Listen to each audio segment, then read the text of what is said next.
This is Believe in Buckeyes. I'm Bryant with All-American cornerback Chimdi Chekwa. We got a show for you guys. It's getting hot outside, and it's also heating up on the recruiting field as well. We got some guys committing. I don't know. I think guys are tuning into the show a little bit. We put some pressure on some guys, and some things kind of start to happen out in the real world, man. But Chim, how you doing over there, man? Yeah, I'm feeling good, man. It's camp season for the young guys, man. So I'm excited to see some of the guys that I work with out there at different camps, 7-on-7s, et cetera. And then I'm outside, man. My daughter's running track. I'm getting a tan out there, man. It's been You getting a tan? I'm getting a tan. Hey, I still got some shades left, man. I can get darker here. How about you, man? How you doing? Man, I'm all right, man. Feeling good, man. Let's get a formal happy birthday, man. Thank you, man. Birthday week just passed. How was that? It was good, man. I'm a year older. Obviously when the birthday's wrong, like I don't feel any different. But then you start thinking I feel like kids make you up. You start looking at kids, they're this big. My kids are now they're this big. Yeah, something changed, and I'm definitely getting older. So man, it was a good birthday week. The kids got me some gifts. The wife took me out to dinner. It was nice, man. Really got to enjoy it. So it was good. Good. But man, let's jump into this Ohio State recruiting, man. Coach Johnson been under a lot of heat, as always. It's funny. This guy turns out like first round draft pick year after year. His whole defensive line just got drafted, but still, yet in Buckeye Nation and that Buckeye Fringe fan group is always trying to put some heat on Coach Johnson. But he landed a couple guys here this past week. One being defensive tackle Cameron Brickle out of IMG, Florida. Defensive tackle. Got him listed at 6'2", 300. But man, he got the frame to be a big guy. I could just see it when you look at his face that he could be a much bigger guy if he wants to carry that weight. And also another defensive tackle, Damari Simeon out of New Jersey, listed at 6'3", 275. He's a 4-star recruit. Is the heat warning on Johnson? We just need to leave that man alone, let him work. Right? Yeah, we gotta leave him alone. I think it's so to me it's bigger than Coach Johnson in terms of this approach to recruiting defensive line. I mean, we want to kind of ignore the factors that include NIL and money and supply and demand for these types of players that are big guys up front.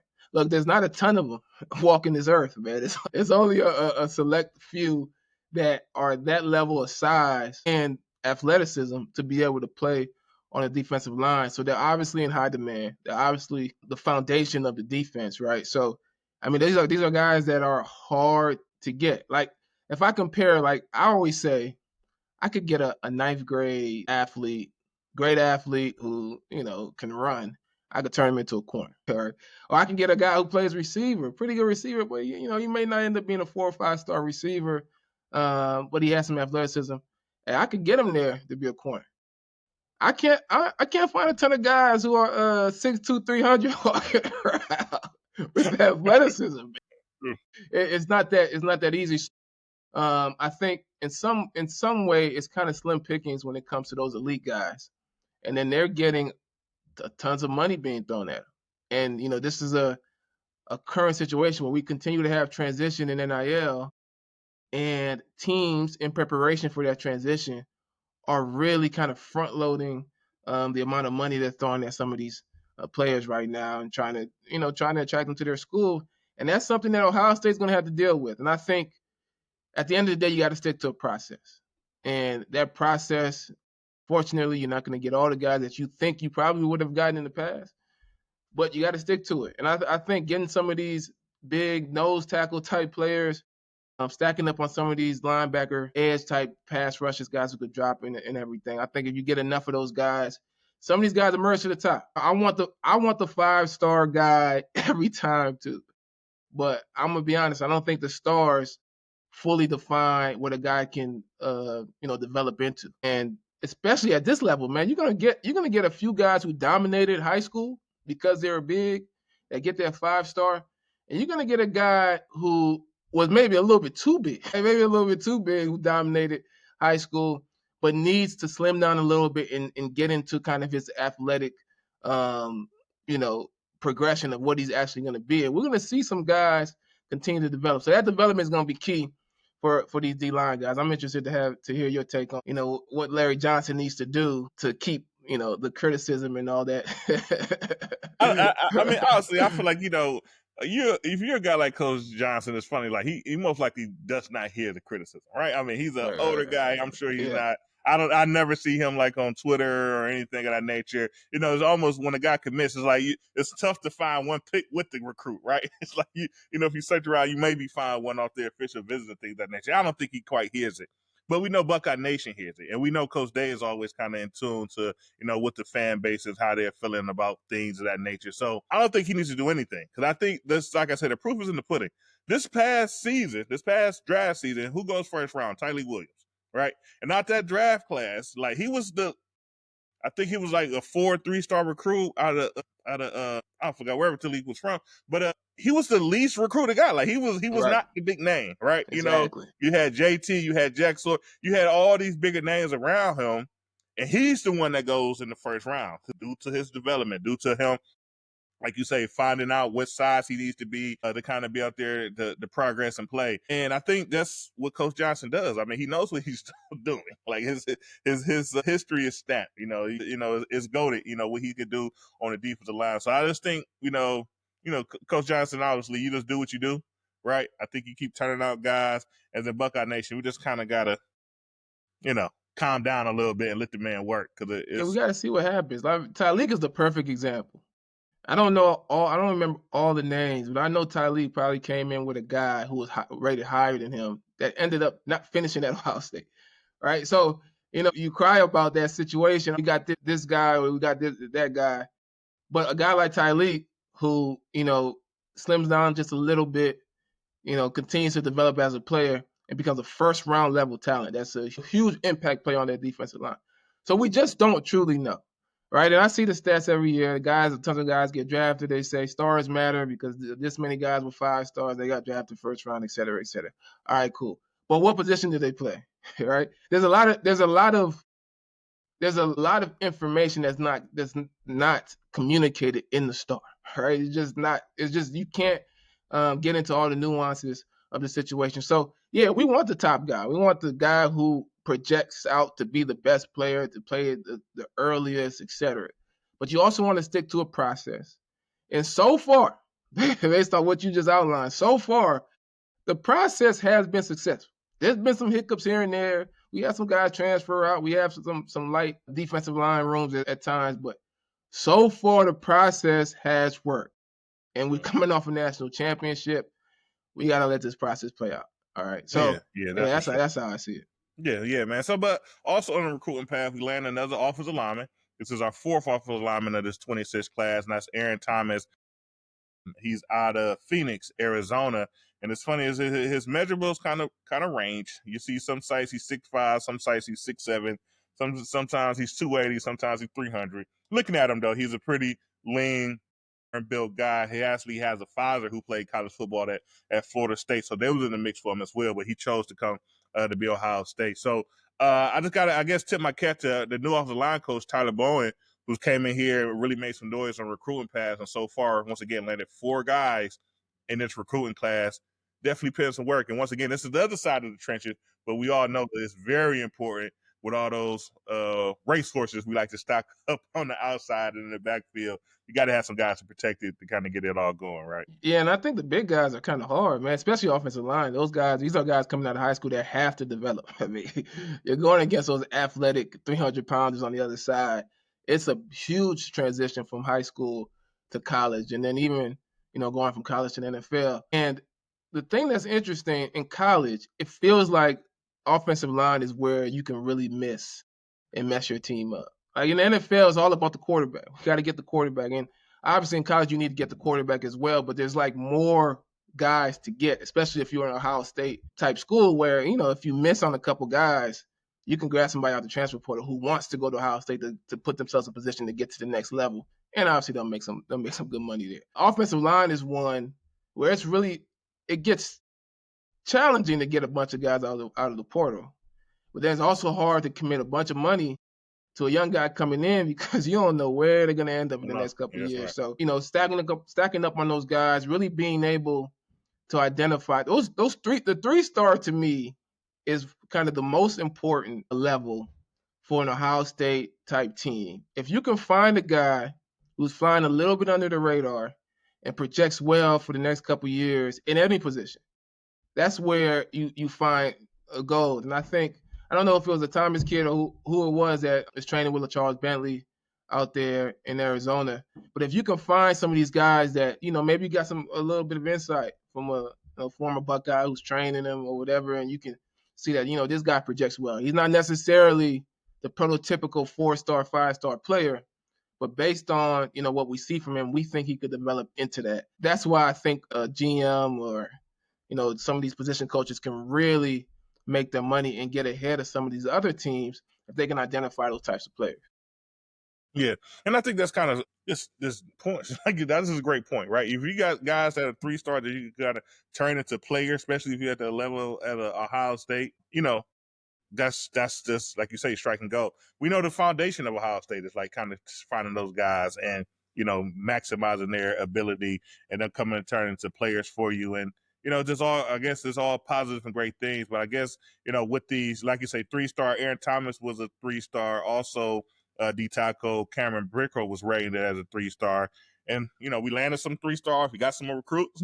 But essentially, we fall down on the national level when it comes to rating our class. We fall from like 3rd to 5th, bringing in a couple 3-stars. USC still at 1, but you have some more guys kind of bringing in higher rated guys. So, it's a rating thing, and it kind of fall. And essentially, when it comes down to it, it don't really matter. All right, you got to get your guys, you got to develop them, and kind of take it from there. But I know Buckeye Nation, we kind of like to hear about it. Also, we like to kind of debate. All right, I know we just patted Coach Johnson on his back to follow the process. But once again, he caught a little heat because we lost a guy, Carter Meadows, here. Well, essentially, I think it wasn't that big that we lost him, right?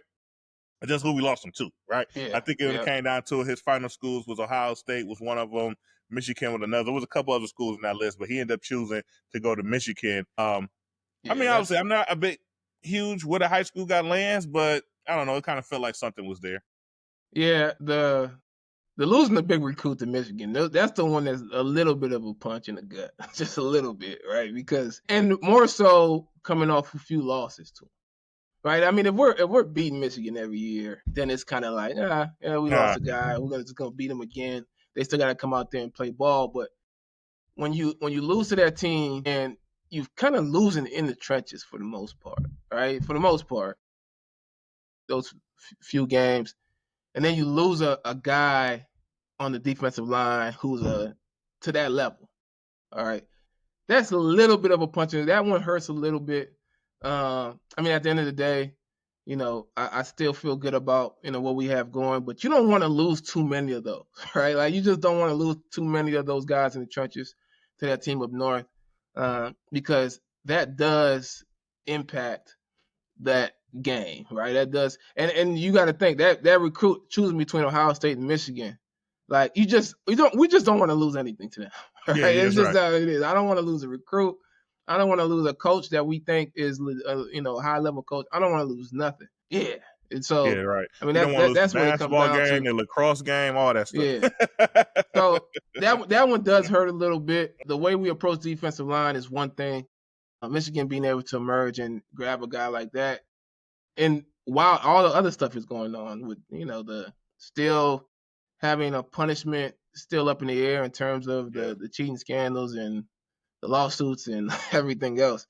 All right, it looks like Coach Harbaugh got added to a lawsuit due to the white situation. So I mean, like you say, stuff is just pending. You don't want to lose to those guys, but it's funny that it's just kind of how things shake out. Now, this I do want to kind of bring up. We want to kind of highlight one of our guys. One of our guys is in this 26 class that committed already a couple weeks ago. Kahari Wilder out of California. He participated in I think it's called like the 5-star Rivals Camp they had it in Indianapolis, and he won like defensive MVP.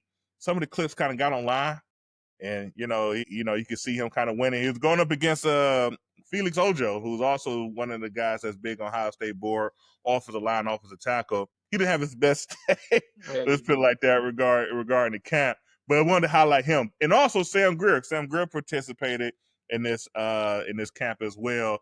5-star offensive tackle out of Ohio here, out of Akron, Ohio. And he looked dominant, man. He looked like he's ready to play, man. It's funny, we don't want to give a whole lot to camps. Like, it's just a camp. It's not that big of a deal. But some things you could see, and sure enough, he definitely flashed.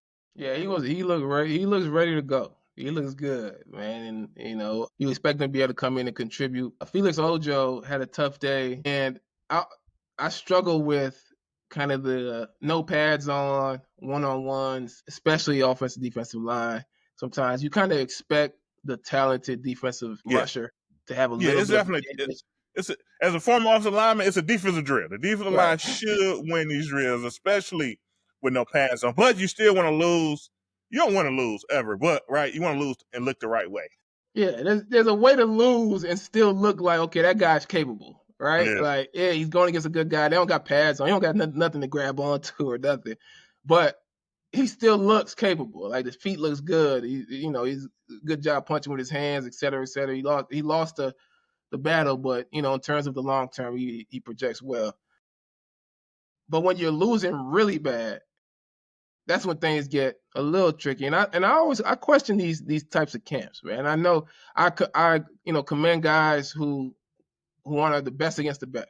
I commend them for wanting to go out there. I love the guys when they do the 7-on-7 during this time, some of the DBs and the receivers, et cetera, and they get to compete against guys at their level because you don't get that all the time at your high school, right? But a guy like Felix Ojo, who's already rated really high, right? You go out to a camp like this and you don't have your best day, which is possible. Like, it it's fine. doesn't matter. You could be a potential NFL future player and have a bad day at a random camp. But does that hurt your stock a little bit, right? You got all these top schools, offering you money, trying to get you to come to the school, wanting to develop you, et cetera.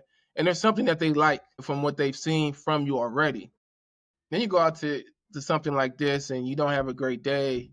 Does that hurt how some of these schools view you? I would assume, for the most part, your offers Yeah, still stand, but the value in yeah, terms of what a school is willing to offer to get you to come to their school, I wonder how that impacts.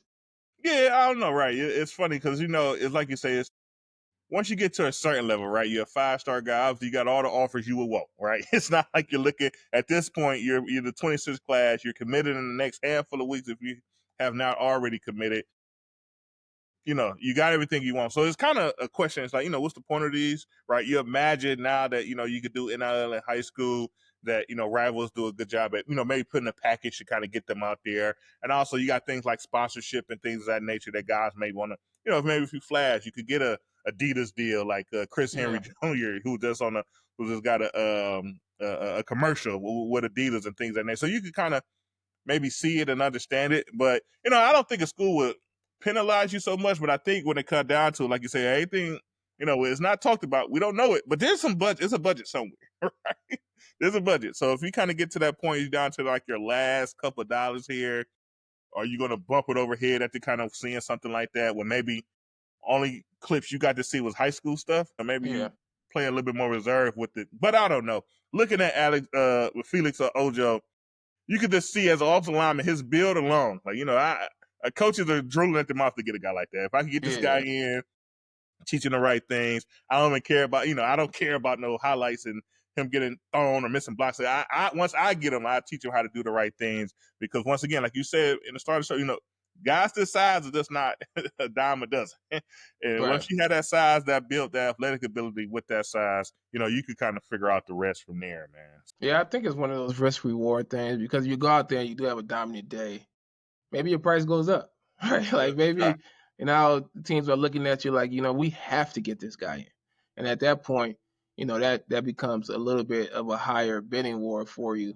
But then on the flip side, if you don't, if you struggle, and maybe teams are like, you know what, we would still like to have you, like we still, we could get you coached up, but if we got to coach that much, I may not be willing to pay the same amount that I would for another guy that I see out there. So I think that's kind of the risk reward. And I mean, shout out to him in terms of his process. What it does do is allows you to really get an understanding of where you need to improve. And I think yeah, I just remember being a junior in high school and going against a kid named Roger Frazier who was committed to South Florida. And I think this was probably the first guy. It was the playoffs.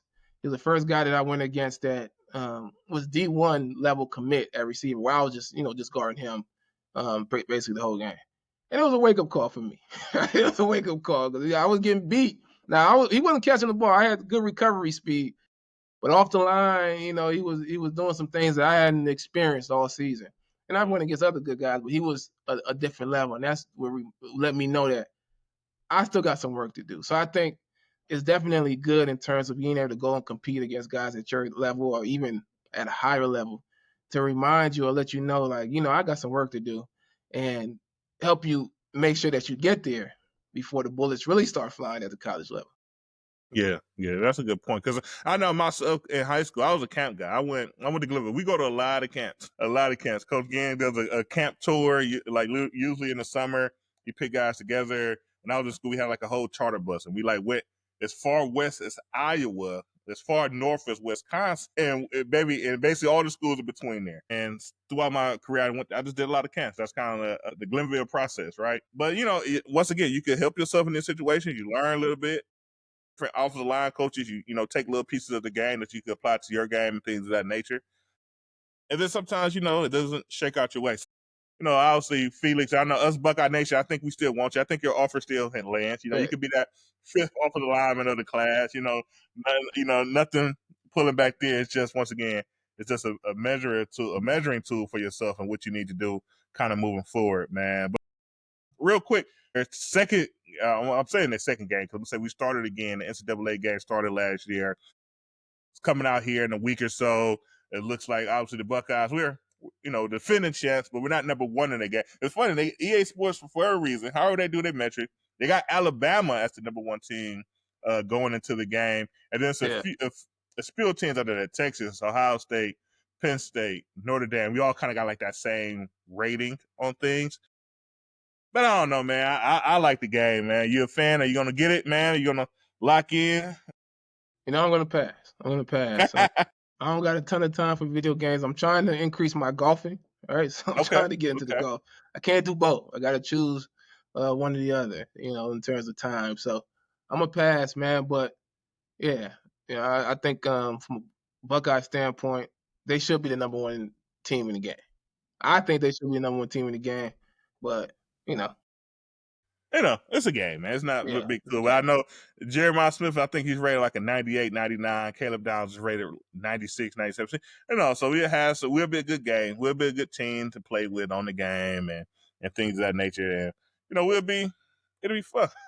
Is it 96 for Caleb Downs? Is that high enough? I feel like that's not high enough. I feel like Caleb Downs it's like if it's up, if it's anybody you're gonna pit at the night. I know Jeremiah Smith is the big name. Obviously, he's a very big player, but Caleb Downs has been doing it longer when it comes down to it, right? He's going into his third season after a stellar freshman and sophomore season. So, I don't know. No gripe to it. I just I want my respect. I am going to get the game, Chim, and I'm going to lock in and let you know how my Buckeyes perform. It's going to be a lot of fade routes, a lot of deep passes to Jeremiah Smith. I can tell you that right now. And hopefully he kind of got that Judkins glitch, like, that spin move Judkins had last game where it's just kind of unstoppable until they did like an update. I'm sure Jeremiah Smith going to have some extra attributes when it comes to making plays, big plays in the game, man. Oh, and shout out to Jeremiah Smith's little brother, Angelo Smith, who's a 3-star safety in the 27 class. He got an offer from Ohio State. So, just kind of build on that Smith name. Yeah. Might as well keep it in the family, man. One has proved us to be successful in that, sticking with that group. So I think we should continue on. See if we can get another elite level player to continue that legacy. Yeah. And that's pretty much it, man. I mean, we got some recruiting news. Obviously, there's still some guys out there. I say shout out to Felix Ojo, still haven't made that commitment. So, we'll still be bringing you news regarding the recruits of the summer. If anything ever happens with that team up north, if a decision is ever made, we definitely have our opinions on that when it comes to their situation. But we're just kind of, I don't know, playing it by ear and see how it goes. But that's our show for today. Please follow us on our platforms, YouTube, Spotify, Apple. Send us some comments, send us some questions. If you want us to get some film of these high school guys, that's available. Let us know. We'll dive into it and let you know what we see when these guys are actually playing football and not at a cap and things of that nature. So that's our show. We end it always with a nice OH. Ayo. Bucks. Talk to you guys soon. Go Bucks.